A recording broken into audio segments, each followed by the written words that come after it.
the 3rd chapter of John. I want to take a text, preach on it this morning and tonight. For God so loved the world that He gave His only begotten Son, that whosoever believeth in Him should not perish, but have everlasting life. But it says God so loved the world. And it's very easy for us to think of that world in a big, impersonal way and not find ourselves in it at all.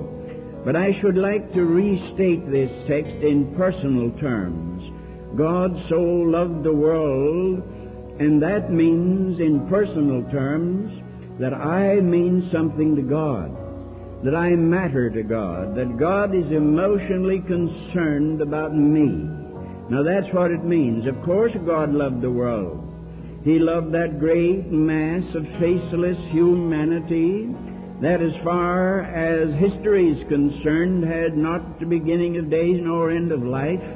Those multitudes that are born and live and die, but that's not enough. It's not enough for God to so love Canada. It is not enough for God to so love the world and nation or groups of nations, but we must rethink it in personal terms. I mean something to God. Now I'd like to have you get hold of that. This is the gift Jesus brought to the world.